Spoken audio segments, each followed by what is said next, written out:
പ്രേക്ഷകരുടെ ശ്രദ്ധയ്ക്ക് Kerala vision cable നെറ്റ്വർക്കിൽ ഫ്ലവേഴ്സ് ഇനി മുതൽ ചാനൽ നമ്പർ 10-ലായിരിക്കും ലഭ്യമാകുക. പ്രേക്ഷകർ സദയം സഹകരിച്ചാലും.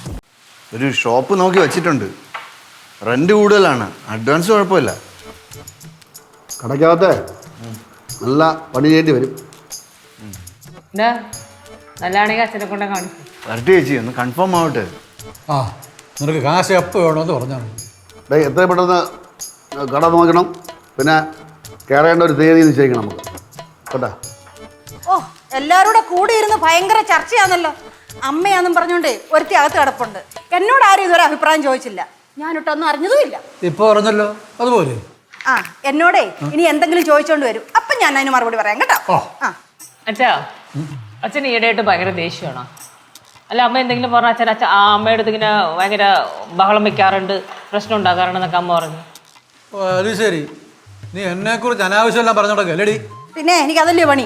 മാമി, ഞാൻ കുറെ നേരം കൊണ്ടേ കേട്ടോണ്ടിരിക്കുകയാണ്. എന്താണ് മാമിക്ക് എന്താണ് പ്രശ്നം ഇപ്പോൾ? നീ അതേ നാക്കുന്നേട്ടല്ലോ എവിടെ പോവാനി? ഞാൻ നാക്കുകാരിയാണെന്ന് നിങ്ങളല്ലേ എനിക്ക് സമ്മാനിച്ചത്. അച്ഛൻ പുറത്തൊന്നും ആരുടെ പറഞ്ഞുകൊണ്ടിരുന്ന ഞാൻ കേട്ടിട്ടില്ല. പുറത്ത് പറഞ്ഞു നടക്കണ്ടല്ലോ, ഇവിടെ പറഞ്ഞാൽ മതിയല്ലോ. പിന്നെ എല്ലാരും പറഞ്ഞോണ്ട് നടന്നോളുമല്ലോ. ഇത് എന്നെ ഉദ്ദേശിച്ച് പറഞ്ഞാണ് കേട്ടാ. അല്ല, അവളൊരു വീശിയാറുണ്ടല്ലോ, 4 പാടും എഫക്റ്റ് ചെയ്യും. നീ എന്തോടാ കുലുങ്ങിച്ചിരിക്കുന്നേ? ഓ, എനിക്ക് ചിരിച്ചും കൂടെ ഒരു അഭിപ്രായം പറഞ്ഞും കൂടെ കൊള്ളാം. അളിയ ചുമ്മാ അളിയ, ഇനി സംസാരം നിങ്ങൾ തമ്മിലാവും. ആ, അവക്ക് പിന്നെ ആരെങ്കിലും കിട്ടിയാൽ മതിയല്ലോ. ഇനി നീ കുലുങ്ങിച്ചിരിച്ചാലേ നിന്നെ ഞാൻ ശരിയാക്കും. ഒരു മരുമോന്റെ മൊത്തം പറഞ്ഞ വാക്കുകൾ കേട്ടാ ശരിയാക്കൊന്ന്. ആ, ഇപ്പൊ ശരിക്കും നീയാ ഇരുതല മൂർച്ചയുള്ള വാള്. എന്റെ പൊന്നമ്മ, അമ്മ ഒന്നും മിണ്ടാതിരിക്കേ. കണ്ടോ, അവളും എന്നെ കുറ്റപ്പെടുത്തുന്നുണ്ടോ? എന്റെ പൊന്നമ്മ കിടന്ന് ബഹളം വെക്കാതെ ഒന്നാലും വയ്യാതിരിക്കണം അമ്മയ്ക്ക്. അച്ഛാ, സത്യത്തിൽ എന്താണ് പ്രശ്നം? എൻ്റെ പൊന്നു മോളെ ഒന്നും പറയണ്ട. ആ സബ്സിഡി ഇട്ട് വളമിടാൻ വേണ്ടി ഞാൻ ആ പണിക്കാരെ വിളിച്ച് നിർത്തി അവിടെ നിർത്തിയിരിക്കുകയാണ്.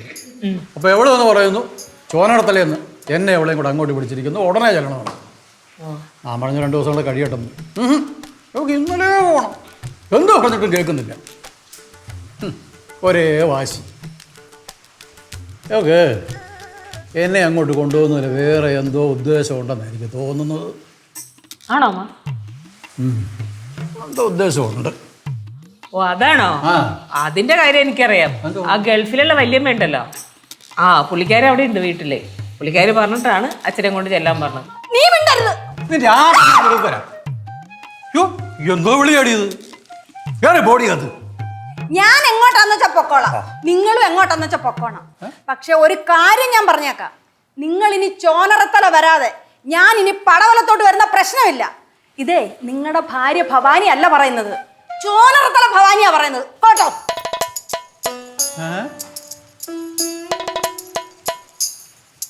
എന്നാ അത് തന്നെ ഒന്ന് കണ്ടിട്ട് കാര്യം. ആ